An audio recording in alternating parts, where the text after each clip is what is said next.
ప్రభైన యేసుక్రీస్తు వారి అతి పరిశుద్ధ నామములో మీ అందరికీ ఈ ఉదయకాల వందనాలు తెలియజేస్తూ ఉన్నాను.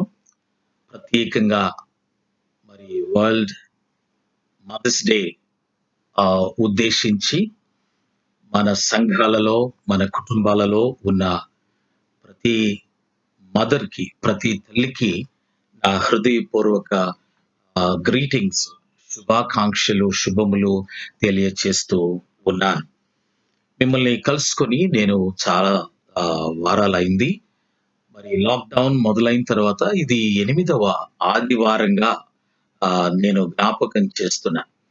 కానీ దేవుడు మనందరినీ కూడా ఇంతవరకు క్షేమంగా ఉంచి, ఆయన మహాకృపలో మనలను ఈ రీతిగా దాచి మనలను సజీవుల లెక్కలో ఉంచి మనలను నడిపిస్తున్న ఆ దేవునికి నేను ప్రత్యేకంగా ఈ దినము వందనాలు, స్తుతులు తెలియజేస్తున్నా. మనందరం కూడా క్షేమంగా ఉన్నాం కదా!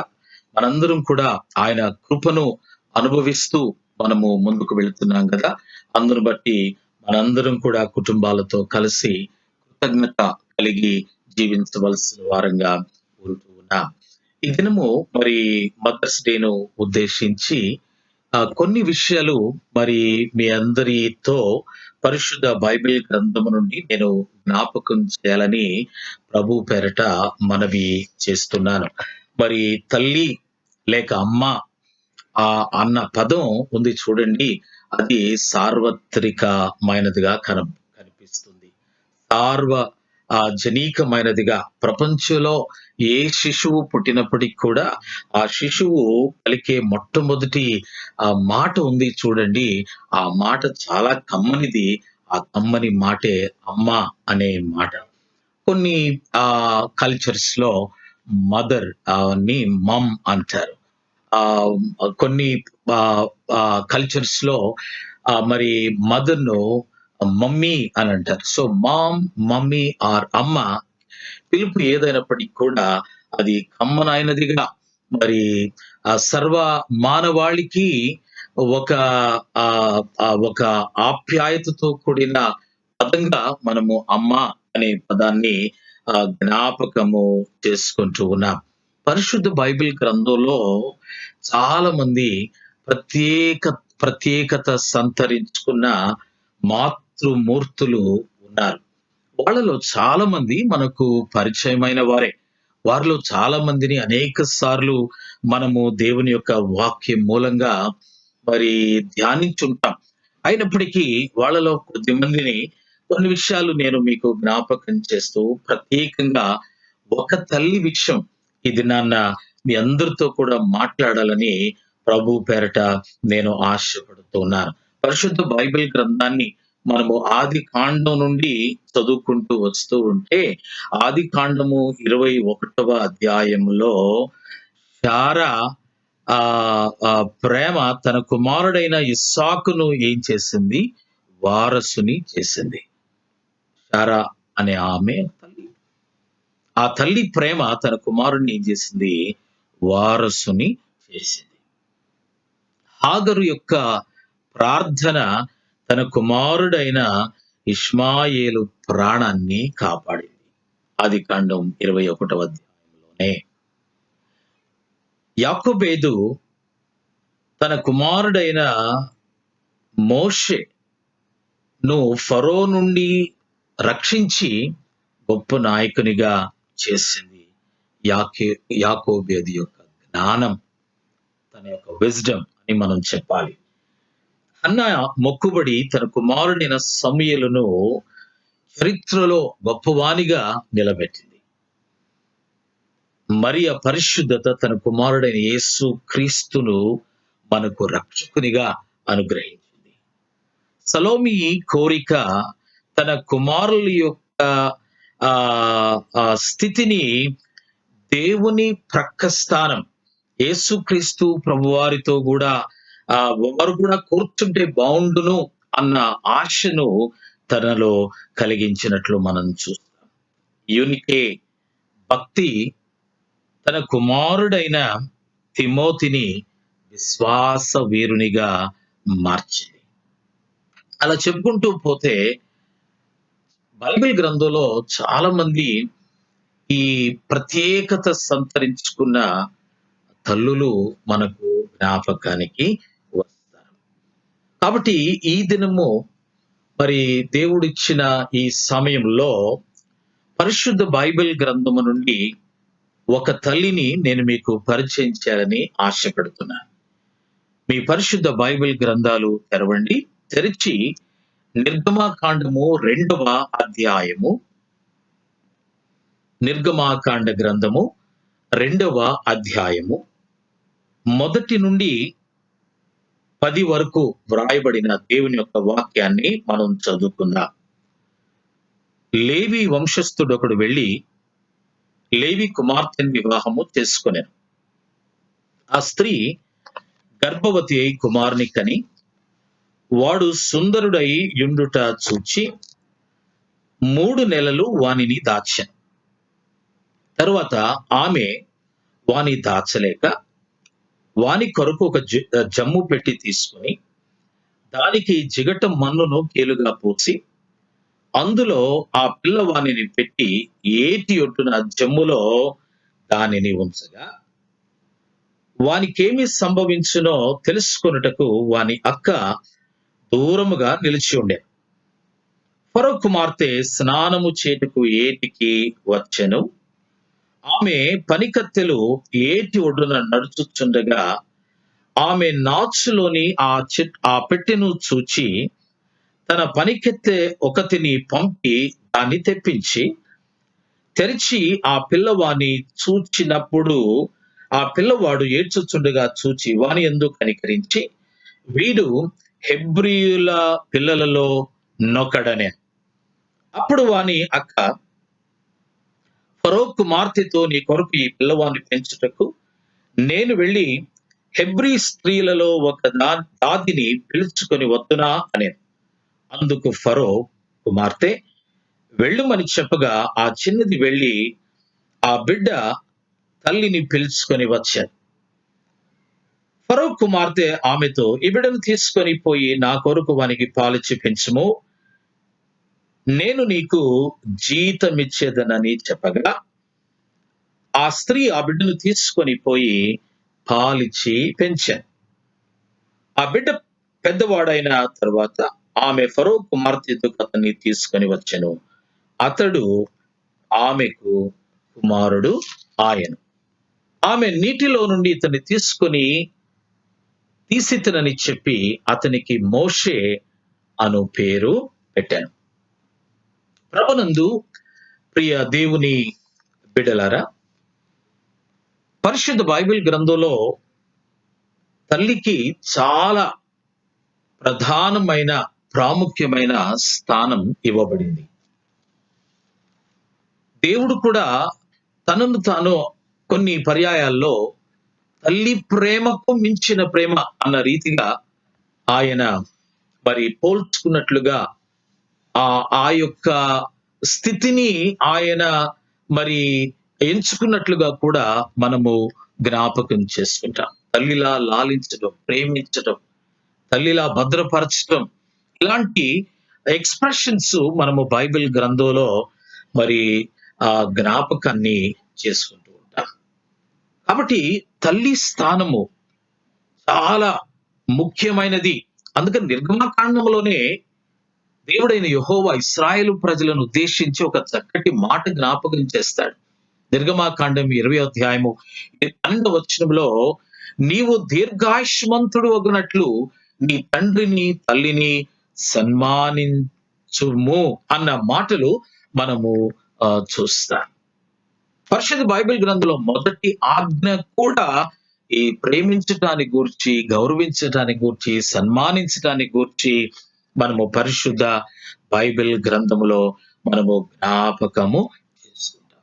కాబట్టి ఈ ప్రపంచ తల్లుల దినంగా ఈ దినం మనము కేవలం ఒక దినము వారిని జ్ఞాపకం చేసుకోవడం మాత్రమే కాకుండా, తల్లులు లేకుండా మనం లేం కదండి. వారు మనలను లాలించి, పాలిచ్చి, పెంచి, పెద్ద చేసి, మన తప్పులు మన్నిస్తూ మనకు అనేక విషయాలు నేర్పిస్తూ, సామాజిక, ఆత్మ సంబంధమైన, మరి జ్ఞాన సంబంధమైన అనేక విషయాలు బోధిస్తూ, అనేక సార్లు మనలను మరి సరైన మార్గంలో నడిపించటానికి ఎన్నో ప్రయత్నాలు, ప్రయాసలు చేస్తూ ఉంటేనే మనము ఈ దినాన్న ఈ స్థితికి రాగలిగాం. మా తల్లి 10 మందిని కన్న తల్లి. ఒక ప్రక్కన కుటుంబ బాధ్యతలు, బిడ్డల చదువులు, బిడ్డలకు తరచుగా వస్తున్న బలహీనతలు, అలాగే దేవుడు అప్పగించిన ఆత్మీయ పరిచర్య, సంఘ పరిచర్య, ఆత్మల గూర్చిన చింత, భారము, వేదన, దినమునకు సుమారు 8 గంటలు మోకాళ్ళ మీదుండి ప్రార్థించిన మా తల్లి మాకు జ్ఞాపకానికి వస్తుంది. ఈ దినాన్న మేము ఈ స్థితిలో ఉన్నాము అంటే కేవలము దేవుడు మా జీవితాల్లో పెట్టిన ఆ తల్లి అన్న విషయాన్ని నేను జ్ఞాపకం చేస్తున్నాను. ప్రతి వ్యక్తి జీవితంలో ఇలాంటి ప్రేమించే తల్లులు, క్షమించే తల్లులు, ప్రార్థించే తల్లులు, ప్రయాసపడే తల్లులు మనందరికీ కూడా ఉన్నారు. కాబట్టి తల్లిని గౌరవించడం, తల్లిని ఆదుకోవడం, తల్లిని ప్రేమించడం. అందుకని మనము మంచి శుక్రవారం రోజు ఒక మాటను జ్ఞాపకం చేసుకున్నాం. యేసుక్రీస్తు ప్రభుల వారు సిలువలో నుండి పలికిన ఒక మాట కదా. తల్లిని చూస్తూ, రోదిస్తున్న తల్లిని చూస్తూ ఆయన ఎంత మదన పడ్డాడు, ఎంత వేదన పడ్డాడు. ఆమెను ఆదుకోవడానికి, ఆదరించడానికి, ఆమె యొక్క బాధ్యతను ఏ రీతిగా మరి ఎవరికి అప్పగించాలి అన్న ఆ స్థితి సిలువలో కూడా ఆయన బాధపడుచు, ఆ వేదనలో కూడా తల్లిని విస్మరించలేదు అని మనం అనేక సార్లు ధ్యానిస్తూ వచ్చాం. ఈ నిర్గమకాండము 2వ అధ్యాయంలోనికి వచ్చేటప్పటికి ఇక్కడ మనకు మోషే తల్లి యాకోబేతును గూర్చి పరిశుద్ధ బైబిల్ గ్రంథం జ్ఞాపకం చేస్తుంది. లేవి వంశస్థుడు ఒకడు వెళ్ళి లేవి కుమార్తెను వివాహం చేసుకున్నాడు. వీరిద్దరు కూడా ఒక యవ్వన జంట.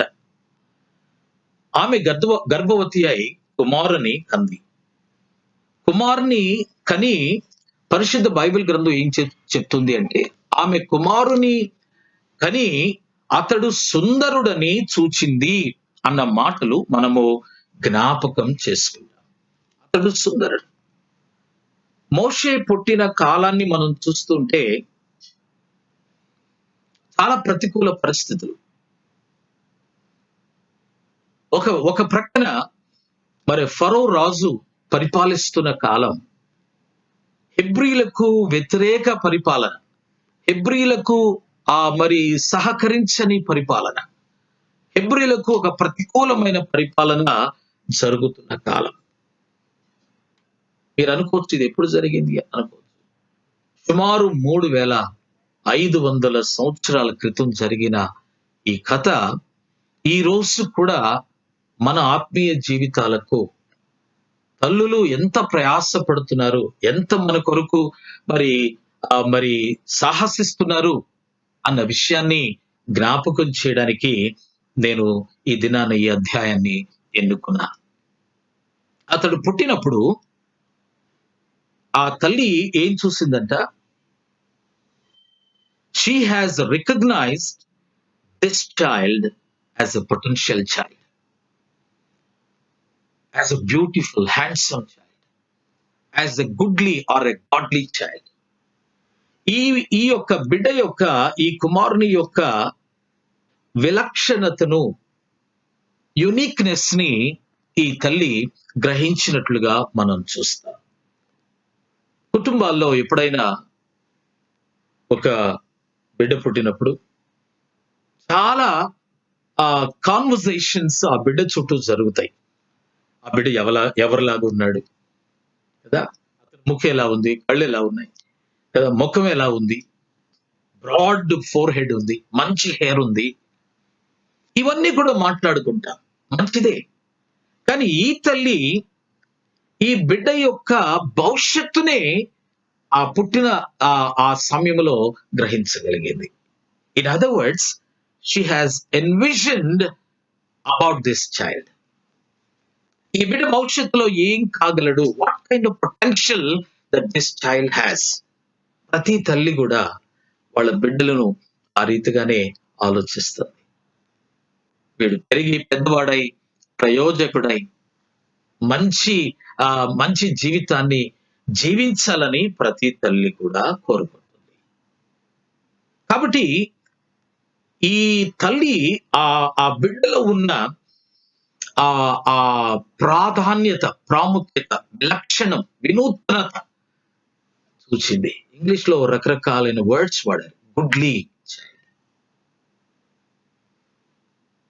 ఆ చైల్డ్ ఆ మోషే పుట్టినప్పుడు అతడు ఎంత మరి ఆ విలక్షణమైన బాలుడు అన్న విషయాన్ని ఆ మరి తల్లి దానిలో గ్రహించినట్లుగా మనము చూస్తున్నాం. Mother knows what a child can become. Mother nose.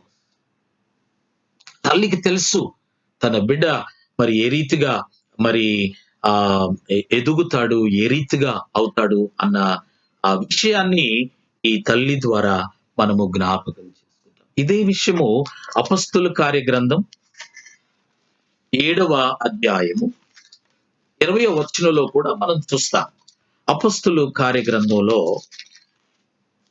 7వ అధ్యాయము 20వ వచనం, 7:20లో ఈ ప్రస్తావన మనకు కనపడుతుంది. 7:20 చదువుకుందాం చూడండి.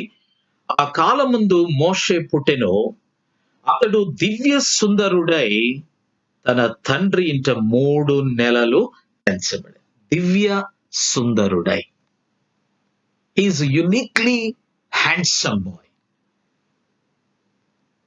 దేవుని యొక్క ఉద్దేశాన్ని నెరవేర్చడానికి అతడు మరి తల్లి గర్భమున పుట్టినవాడుగా మనము జ్ఞాపకము చేసుకుంటాం. హెబ్రీ పత్రిక 11వ అధ్యాయము 23వ వచనంలో కూడా ఈ మాటలు మనము గ్రహిస్తాం. చూడండి, హెబ్రీ పత్రిక 11వ అధ్యాయము 23వ వచనం. మోషే పుట్టినప్పుడు అతని తల్లిదండ్రులు ఆ శిశువు సుందరుడై ఉండుట చూచి విశ్వాసమును బట్టి రాజాజ్ఞకు భయపడక 3 మాసములు అతన్ని దాచిపెట్టి. సుందరుడై ఉండుట చూచి. Mother sees. తల్లి దృష్టి ఆ బిడ్డ యొక్క యునిక్నెస్ మీద మరి పడుతుంది. మిగతా వాళ్ళందరూ కూడా రకరకాల కాన్వర్సేషన్స్ చేయొచ్చు. మిగతా వాళ్ళందరూ కూడా ఆ బిడ్డ యొక్క మరి కనపడుచున్న రూపురేఖలను మరి వివరిస్తూ మాట్లాడుకోవచ్చు. కానీ తల్లి she can see beyond. She can envision about that child. ఆ బిడ్డ యొక్క భవిష్యత్తును ఆమె చూడగలదు అన్న విషయాన్ని పరిశుద్ధ బైబిల్ గ్రంథం ద్వారా ఈ దినం మనం అర్థం చేసుకుంటున్నాం. హడ్సన్ టేలర్ మనందరికీ పరిచయమైన ఒక గొప్ప దైవజనుడు. ఈ హడ్సన్ టేలర్ అనే ఆయన 15 సంవత్సరాల వయసులో ఉన్న కాలంలో చదువుకుంటూ ఉన్నాడు, స్కూల్కి వెళుతూ ఉన్నాడు. తల్లి తన గదిలోనికి వెళ్ళి ఈ హడ్సన్ టేలర్ కొరకు తీవ్రంగా ప్రార్థన చేస్తూ ఉండేది. దేవా, ఈ బిడ్డ పట్ల నీ చిత్తం ఏమిటి? ఈ బిడ్డను మీరు ఏ రీతిగా మరి వాడుకోబోతున్నారు భవిష్యత్తులో? 15 సంవత్సరాల సమయంలో ఉన్నప్పుడు అతడు తన తండ్రి రూమ్ లోకి వెళ్ళాడు. లైబ్రరీలో ఉన్న పుస్తకాలు చదివాడు. యేసు ప్రభువారు తన కొరకు చేసిన రక్షణ ప్రణాళికను అతడు చదువుతుండగా తన హృదయం మార్చబడింది. 21 వయస్సు వచ్చేటప్పటికి తను 21వ సంవత్సరంలో ఉన్నప్పుడు దేవుని యొక్క సవార్థిక పిలుపును విన్నాడు. ఆ 21 సంవత్సరంలోనే, ఆ వయసులోనే అతడు చైనాకు మిషనరీగా వెళ్ళడానికి సంసిద్ధత వ్యక్తపరిచాడు. హడ్సన్ టేలర్ ద్వారా దేవుడు చైనాలో గొప్ప పరిచర్య చేశాడు. ప్రభునందు ప్రియ దేవుని బిడ్డలారా, తల్లులకు దేవుడు అలాంటి జ్ఞానాన్ని ఇచ్చాడు. మా తల్లి ఎప్పుడూ ప్రార్థన చేస్తుండేది, మా 10 మంది కూడా దేవుని యొక్క సేవలో ఉండాలి.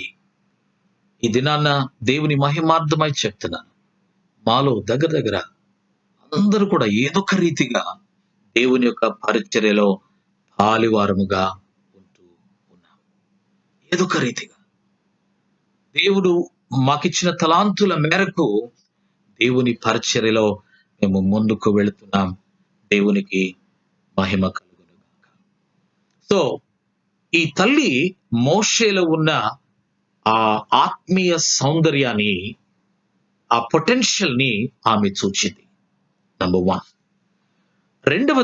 రెండో విషయాన్ని మనం చూస్తూ ఉంటే, ఈ తల్లి ఆ బిడ్డను పెంచడానికి రిస్క్ తీసుకోవడానికి కూడా వెనుకంజ వేయలేదు. నేను మీకు ముందుగా చెప్పాను, ఇది ఫరో రాజ్యం, హెబ్రీలకు వ్యతిరేకంగా జరుగుతున్న రాజ్యం. హెబ్రీ కుటుంబాల్లో మగ శిశువు పుట్టడం ఆయనకి ఇష్టం లేదు. మగ శిశువులు పుట్టకుండా చేయాలని ఆయన రకరకాల ప్రణాళికలు వేశాడు.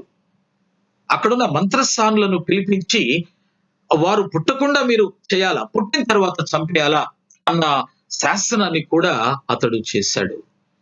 ఇలాంటి పరిస్థితుల్లో, చుట్టూ ప్రతికూల పరిస్థితులు, చుట్టూ మరణ భయం మరి వారిని ఆవరించిన ఆ కాలంలో మోషే పుట్టడం, ఆ తల్లి అతనిని 3 నెలలు పెంచింది అని బైబిల్ గ్రంథంలో మనం చూస్తాం.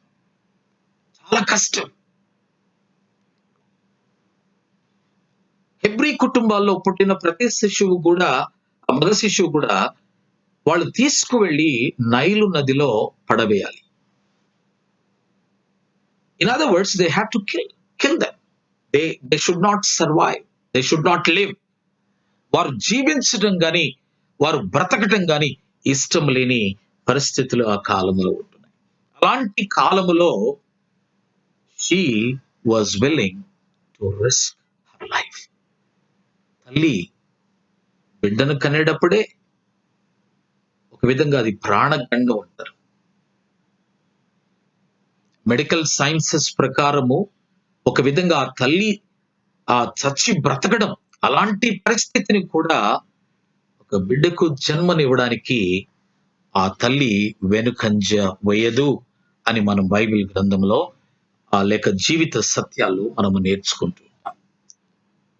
వాక్యములో మనం చదువుకున్నాం. అలాంటి ప్రతికూల పరిస్థితుల్లో ఆమె 3 నెలలు ఆ బిడ్డను పెంచడానికి ఇష్టపడింది.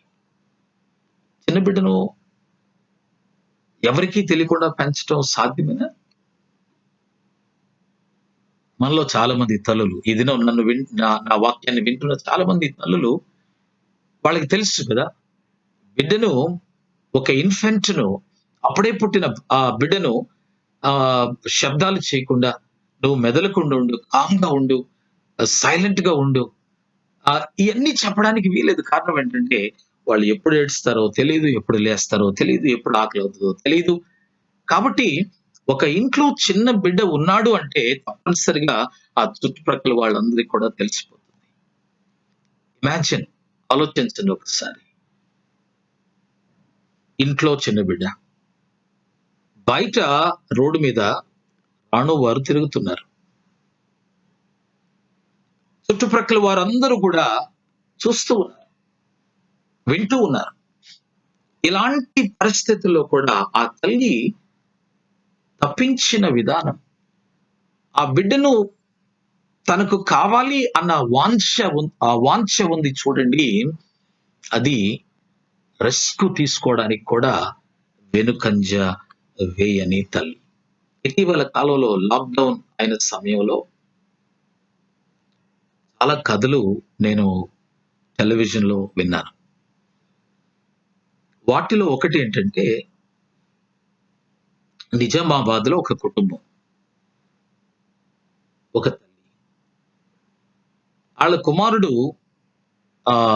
నెల్లూరులో చదువుకుంటున్నాడు.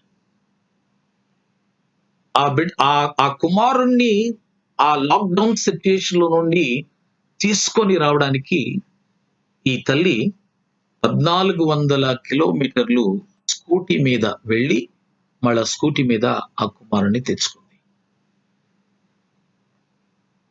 టీవీ వాళ్ళు ఆమెతో ఇంటర్వ్యూ పెట్టారు. ఏంటమ్మా ఇంత రిస్క్ చేశారు? 1400 కిలోమీటర్లు, 700 kilometres to go, 700 kilometres to come back. ఇంత సాహసం చేశారు అది ఇదంటే, ఆ తల్లి అంది, నా కొడుకు కంటే, నా కుమారుడి కంటే ఇంకా ఎక్కువే ఉంది. అతడక్కడ బాధపడుతుంటే నేను చూడలేకపోయానని, ఆ ఒంటరిగా తనే స్కూటీ మీద వెళ్ళింది నెల్లూరు. అబ్బాయిని ఎక్కించుకుంది. మరలా క్షేమంగా నిజామాబాద్‌లో ఉన్న తన ఇంటికి తీసుకొచ్చింది. తల్లి రిస్క్ చేసే తల్లిగా ఉంది. తల్లి చేసిన తన బిడ్డను కాపాడుకునే విషయంలో తీసుకునే నిర్ణయాలు కొన్నిసార్లు తన ప్రాణాన్ని కూడా పెట్టడానికి వెనుకంజ వేయని ఆ ప్రేమ మనము ఈ యాకోబేద్ అనే తల్లిలో కూడా చూస్తాం. She risked her life. ఇంకా కొంచెం ముందుకు వెళితే మనం ఆ మోషే ఉన్న ఆ ఆ ఆ బుట్టలో నుండి తీసుకున్న ఆ ఫరో కుమార్తె ఈ బాలుని పెంచడానికి ఒక దాదీని మీరు తీసుకురండి అన్నప్పుడు కూడా తల్లి వెళ్ళింది అక్కడికి. ఒకవేళ ఫరో కుమార్తెకు ఈ దాదే అసలైన తల్లి అని తెలిస్తే తనకొచ్చే ప్రాణాపాయం మనకు తెలుసా? గ్రహించగలమా? But despite of all this he was willing to take a risk. ఆ బిడ్డ మీద ఉన్న మమకారం. 3 నెలలు అతనిని పెంచినట్లుగా పరిశుద్ధ బైబిల్ గ్రంథం జ్ఞాపకం చేస్తుంది. ప్రభునందు ప్రియ దేవుని సంఘమా, దేవుని బిడ్డలారా, ఈ ప్రపంచ తల్లుల దినోత్సవం సందర్భంగా నిజంగా నేను తల్లులందరికీ ఒక విధంగా సాల్యూట్ చేస్తున్నా. వారందరిని బట్టి నేను దేవుని స్తుతిస్తున్నా. వాళ్ళు మనలను పెంచడానికి, మనలను పెద్దవారిని చేయడానికి, మనలను ప్రయోజకులుగా చేయడానికి, కొన్నిసార్లు మన ప్రాణాలు కాపాడడానికి వారి ప్రాణాలు సహితము లెక్క చేయని మిక్కుటమైన అపారమైన ప్రేమ వారిలో మనం చూస్తాం. She has risked her life. ఆ బిడ్డను భద్రపరచడానికి ఆమె ఏమాత్రము కూడా తన ప్రాణాన్ని కూడా లెక్క చేయలేదు. ఆ బిడ్డతో పార్ట్ కాలేకపోయింది. సో 3 నెలలు పెంచిన తరువాత ఆమె ఏం చేసింది? ఇంకా పెంచలేక పరిస్థితులు మారుతున్నాయి. గడ్డుగా తయారైపోతున్నాయి. నేను అనుకుంటాను మరి ప్రక్కవారు అటు ఇటు ఉన్నవారు అప్పుడప్పుడు వచ్చి ఏంటి మీ ఇంట్లో చిన్న పిల్లవాడి ఏడుపు వినిపించింది, శబ్దం వినిపించింది అని అడిగారేమో నాకు తెలియదు. మేబీ అక్కడున్న ఫరో యొక్క సైన్యానికి సంబంధించిన వారు ఎవరైనా వచ్చి ఒకవేళ డోర్ కొట్టి మేము ఒక శబ్దాన్ని విన్నాం, చిన్న బిడ్డ ఏడ్చిన శబ్దం, is there any child here అని ఒకవేళ అడిగారేమో నాకు తెలియదు. కానీ అలాంటి పరిస్థితుల్లో కూడా ఆ తల్లి ఆ బిడ్డను 3 నెలలు పెంచగలిగింది. So she risk life. That is mother. That is mother. 3వ విషయానికి వస్తే ఆమె పెంచలేక ఆ బిడ్డను ఏం చేసింది అనుంది బైబిల్ గ్రంథంలో.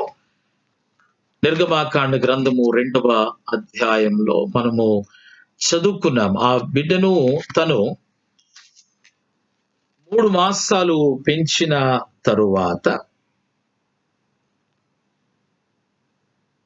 ఆమె వాణ్ణి దాచలేక వాని కొరకు ఒక జమ్ము పెట్టె తీసుకొని దానికి జిగటమన్నును కీలును పూసి అందులో పిల్లవానిని పెట్టి ఏటి ఒడ్డున జమ్ములో దానిని. Have you seen the care that she has taken?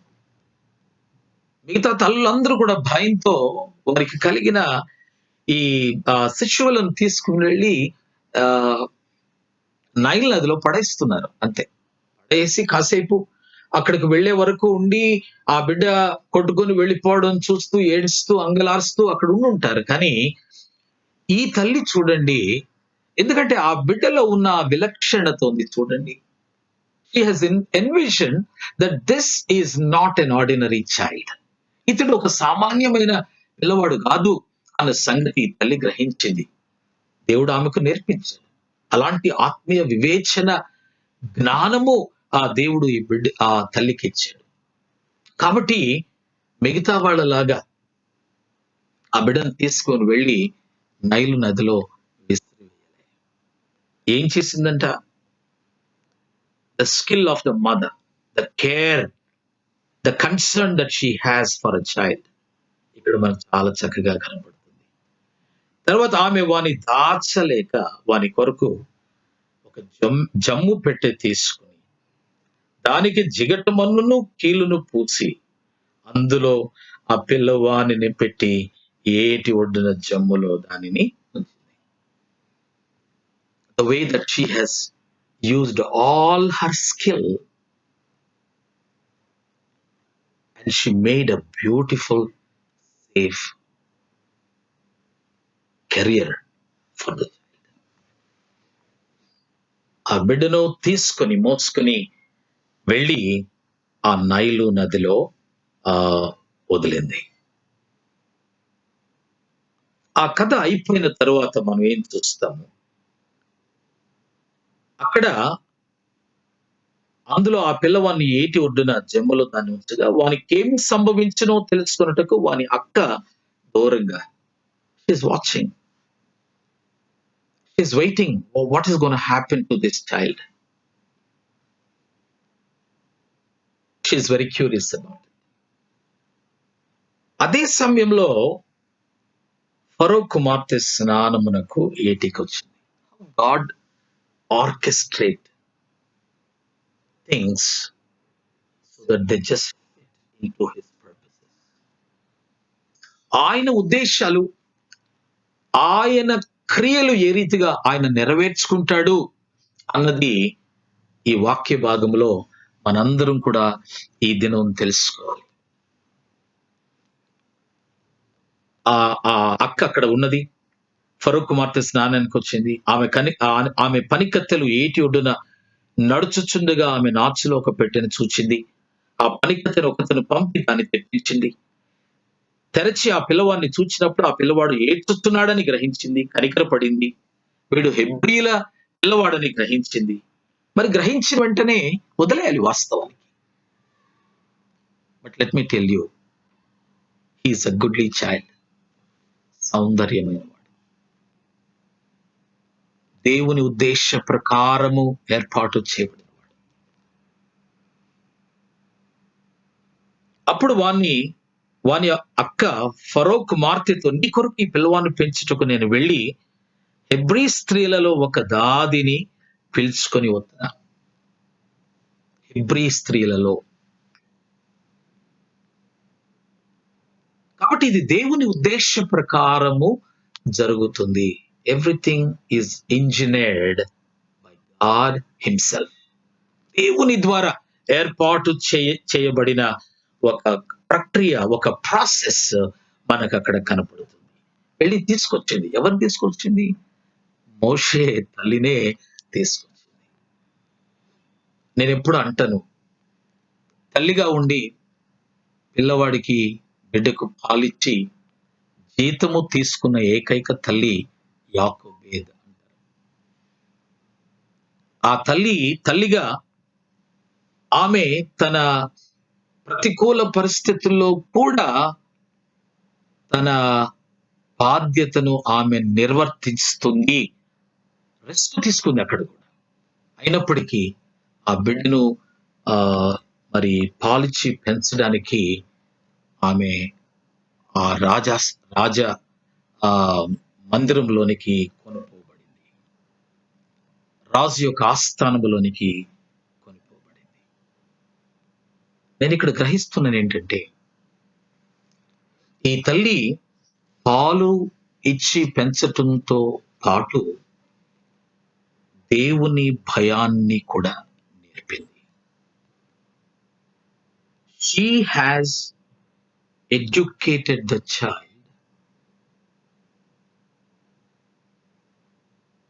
with the fear of God. She has not only taught him who he is. అతడెవరు, ఎలాంటి పరిస్థితుల్లో ఇక్కడ ఎదుగుతున్నాడు,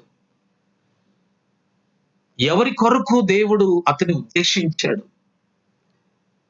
ఈ మోషే అనబడే యవన బిడ్డ యొక్క ఆ ఆ భవిష్యత్ ఎలా ఉంటుంది, ఇవన్నీ కూడా నేను అనుకుంటాను వాళ్ళతో పాటు వాటన్నిటిని కూడా తల్లి అతనికి బోధించింది. She taught him everything. హెబ్రీల గురించి మాట్లాడింది, హెబ్రీ దేవుని గురించి మాట్లాడింది. సామాజిక పరిస్థితులు, ఆరోగ్య పరిస్థితులు, ఆత్మీయంగా వారు ఎలాంటి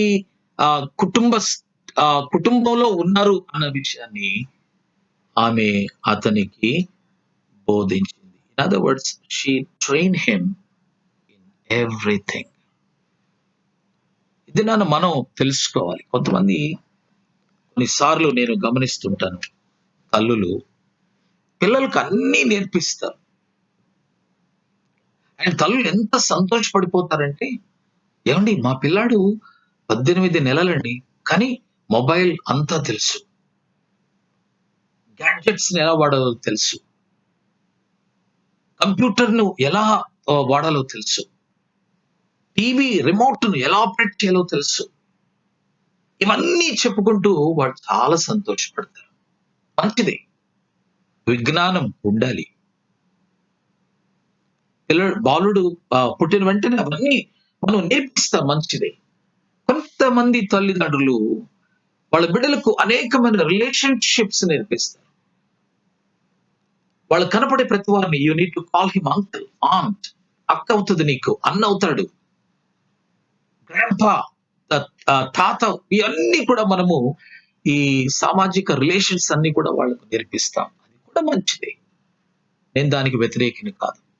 పిల్లలకు టెక్నాలజీ నేర్పించాలి, బంధుత్వాలు నేర్పించాలి, సోషల్ రిలేషన్స్ నేర్పించాలి, ఇవన్నీ కూడా అవసరమే. కానీ వీటన్నిటికంటే ముఖ్యమైనది సృష్టికర్తను వారికి పరిచయం చేయడం, దేవుని యందలి భయమును వారికి నేర్పించటం ఉంది చూడండి. అది చాలా ప్రాముఖ్యమైనది, ప్రత్యేకంగా ఈ దినాల్లో. ప్రతికూల పరిస్థితుల్లో ఉంటున్న ఆ కాలంలో సుమారు 3500 సంవత్సరాల క్రితంలో ఆ తల్లి చుట్టూ ప్రతికూల పరిస్థితులు, భయాలు, ఆందోళనలు ఇవన్నీ ఉన్నప్పటికీ కూడా she taught him. In other words, she trained him in the godly ways. దేవుని యొక్క మార్గాలు, దేవుని యొక్క ఉద్దేశాలు, దేవుని యందలి కలుగు భయమును ఆమె ఆ పాలతో పాటు రంగరించి అతనికి నేర్పించినట్లుగా మనం చూస్తాం. కాబట్టి తల్లులారా, మన పిల్లలను ఆ రీతిగా ఈ కాలములో పెంచవలసిన అవసరత ఎంతో ఉంది అన్న విషయాన్ని నేను జ్ఞాపకం చేస్తున్నాను. మీలో చాలా మంది మీ బిడ్డలను దైవ భక్తులు పెంచుతున్నారు, మీకు వందనాలు. అందును బట్టి మీలో చాలా మంది వాళ్ళను ప్రార్థనా పరులుగా, వాక్య జ్ఞానములో నిష్ణాతులైన వారిగా, దేవుని మార్గములో నడుచువారిగా మీరందరూ వారిని పెంచుతున్నారు. అందును బట్టి దేవునికి స్తోత్రం.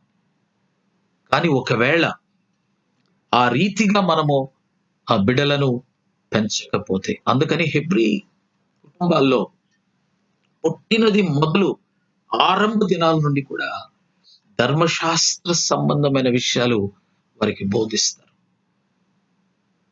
You call that as a family altar or a family tradition. అది ప్రతి ఒక్కరికి అవసరం.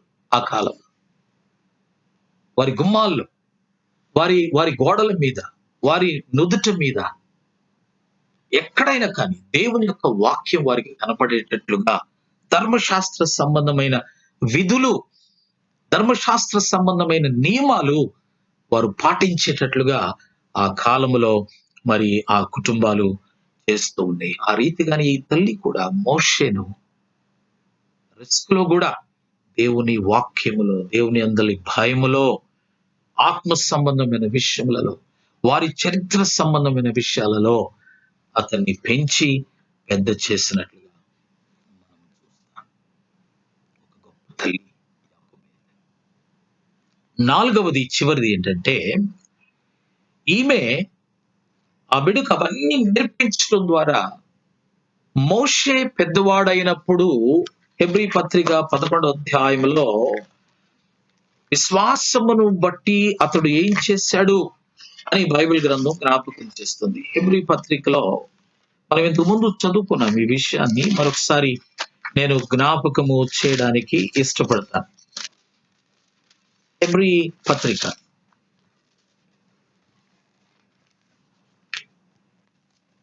11వ అధ్యాయంలో మోషే పెద్దవాడైనప్పుడు విశ్వాసమును బట్టి ఐగుప్తు ధనము కంటే క్రీస్తు విషయమైన నింద గొప్ప భాగ్యమని ఎంచుకొని అల్పకాలము పాపభోగం అనుభవించుట కంటే దేవుని ప్రజలతో శ్రమ అనుభవించుట మేలని యోచించి ఫరో కుమార్తె యొక్క కుమారుడని అనిపించుకొనుటకు ఒప్పుకోలేదు. ఎనగా అతడు ప్రతిఫలముగా కలగబోవు బహుమానమందు దృష్టి రాజ ఆగ్రహాన్ని కూడా కేర్ చేయలేదు. తర్వాత వచ్చరంలో మనం చూస్తాం, విశ్వాసమును బట్టి అతడు అదృశ్యమైన వానిని చూచుతున్నట్టు స్థిరబుద్ధి గలవాడై రాజాగ్రహమునకు భయపడక ఐగుప్తును విడిచిపోయాను. ఇది ఎవరు నేర్పించారు అతనికి? అతడు ఆ రీతిగా జీవించాలి అని క్షణికమైన వాటి కొరకు ప్రయాసపడక, లోక భోగములు, ద వరల్డ్ ప్లెషర్స్ ని అతడు ప్రేమించక, వాటిని త్రోసివేసి దేవుని ప్రజలతో కూడా ఉండడం ఎంత శ్రమైన మంచిది అన్న ఆ డిఫరెన్స్ ను తల్లి అతనికి నేర్పించింది. కాబట్టి ఈ తల్లి తను చేసిన ఆ ప్రయాస అంతటిని బట్టి ఏం జరిగింది? తన కుమారుడు ఇశ్రాయేలు జనాంగమును ఐగుప్తి యొక్క బానిసత్వము నుండి విమోచించగల ఒక నాయకుణ్ణి ఆ తల్లి తయారు చేసి దేవుని చేతిలో పెట్టింది. ఎంత గొప్ప సత్యం ప్రియులారా!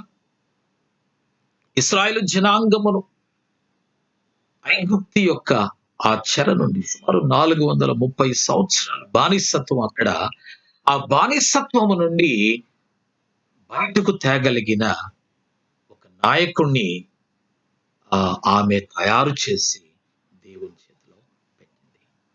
ఈ దినాన్న తల్లులు ఎంత కీలకమైన బాధ్యత కలిగి ఉన్నారో మనం గ్రహించాలి. బాలుడు నడవవలసిన త్రోవను వానికి నేర్పము, వాడు పెరిగి పెద్దవాడైనప్పుడు దాని నుండి తొలగిపోవడం. అతడు బాలుడుగా ఉన్నప్పుడు తల్లి నేర్పించింది. అనేక సంగతులు అతనికి బోధించింది. ఆ బోధించిన కారణాన అతడు పెద్దవాడైనప్పుడు ఐగుప్తి ధనము కంటే దేవుని ప్రజలతో ఉండడం ఒక గొప్ప భాగ్యమని ఎంచుకున్నాడు. He could make a wonderful choice in his life. He could make divine directed decision in his life. దేవుని చేత ప్రేరేపించబడిన ఒక నిర్ణయాన్ని తన జీవితంలో తీసుకోగలిగాడు. రాజు ఆగ్రహాన్ని కూడా లెక్క చేయలా. ఈ దినం, ఈ ప్రపంచ తల్లుల దినం రోజు ఈ యొక్క వాక్యము ద్వారా దేవుడు మనందరితో మాట్లాడుతున్నాడు. మన బిడ్డలను మనము దేవుని చేతిలో పెట్టవలసిన వారుగా ఉంటున్నాం. మన బిడ్డలను దేవుని కొరకు నాయకులుగా, ప్రయోజకులుగా, దేశము కొరకు ప్రయోజకులుగా మనము వారిని పెంచి దేవుని చేతిలో అప్పగించవలసిన వారుగా ఉంటున్నాం. కాబట్టి ఈ దినం నేను మీతో నా తల్లి గురించి చెప్పాను. తను ఎంతో ప్రయాసపడింది. జీవితంలో సుఖం అంటే ఏంటో తెలియదు నా తల్లికి. కానీ దేవుడు ఈ దినాన్న ఆమె ద్వారా కొన్ని వేల ఆత్మలకు రక్షణ ఇచ్చాడు. ఆమె ద్వారా కొన్ని సంఘాలు, dozens of churches have been planted, సంఘాలు స్థాపించబడ్డాయి. అంతేకాదు, ఆమె గర్భం నుండి తీయబడిన 10 మంది కూడా ఆశీర్వదించబడ్డారు. దేవుని పరిచర్యలో, దేవుని రాజ్య వ్యాప్తి కొరకు ప్రయాసపడే వారిగా దేవుడు మమ్మలను చేశాడు. కారణం ఆమె చేసిన త్యాగం, కారణం ఆమె చేసిన ప్రార్థన, కారణం ఆమె చేసిన రిస్క్ తన జీవితంలో, కారణం మా జీవితాలను దేవునికి అప్పచెప్పింది. మాకు యేసుక్రీస్తు ప్రభువును రక్షకుడిగా పరిచయం చేసింది. మా కొరకు ప్రార్థించింది. కాబట్టి ఈ దినాన అందరం ఈ స్థితిలో ఉండగలిగాం. దేవుని బిడ్డలారా, ప్రియ తల్లులారా, మీ బిడ్డల కొరకు విజ్ఞాపన చేయండి. మీ బిడ్డలకు ప్రభువును పరిచయం చేయండి. మీ బిడ్డల కొరకు దేవుని సన్నిధిలో అంగలార్చండి. మీ బిడ్డలకు దేవుని యొక్క వాక్యములో తర్ఫీదు ఇవ్వండి. అప్పుడు బిడ్డలు దేవునికి కొరకు మాత్రమే కాకుండా దేశము కొరకు ప్రయోజకులుగా ఉంటారు. అట్టి కృప దేవుడు మనందరికీ దయచేయగాక. ఆమేన్. ప్రార్థన చేసుకుందాం. సర్వశక్తి మిక్కిలి కృపగల మా ప్రియ పరలోకపు తండ్రి, పరిశుద్ధుడా, నీ ఘనమైన పాదాలకు వందనాలు, స్తోత్రాలు చెల్లిస్తున్నాం. ఈ దినం ఈ రీతిగా ప్రభు నీ బిడ్డలందరినీ కలవడానికి మీరిచ్చిన ఈ సమయాన్ని బట్టి మీకు వందనాలు, స్తోత్రాలు చెల్లిస్తున్నాం. వాక్యము నీది ప్రభు, ప్రకటించబడింది. ఈ దినం ప్రభు మరి ప్రపంచ తల్లుల దినంగా మేము జ్ఞాపకం చేసుకుని వచ్చుండగా అందరి జీవితాల్లో మీరు మరి ప్రార్థించే తల్లులను, ప్రయాసపడే తల్లులను, ప్రేమించే తల్లులను ఉంచారు. అందరి బట్టి నీ పాదాలకు వందనాలు, స్తోత్రాలు చెల్లిస్తున్నాం. వినుచున్న ప్రతి బిడ్డతో మీరు మాట్లాడండి. మా బిడ్డలను ఏ రీతిగా మేము పెంచాలో ఈ దినాల్లో ప్రత్యేకంగా మరి ప్రభా ప్రతికూల పరిస్థితులు మా చుట్టూ ఉన్న ఈ కాలంలో ప్రార్థించే తల్లులను లేవనెత్తండి, ప్రయాసపడే తల్లులను లేవనెత్తండి. నీ కొరకు మరి సమర్పణ కలిగిన నాయకులను తయారు చేసే తల్లులను మీరు లేవనెత్తమని ప్రార్థన చేస్తున్నాం. ఈ దినం ప్రత్యేకంగా ప్రతి తల్లిని మీరు దీవించి ఆశీర్వదించమని మా ప్రియ ప్రభువును రక్షకుడైన యేసుక్రీస్తు అతి ఘనమైన నామములో ప్రార్థించి బ్రతిమాలు వేడుకుంటున్నాము తండ్రి. ఆమేన్.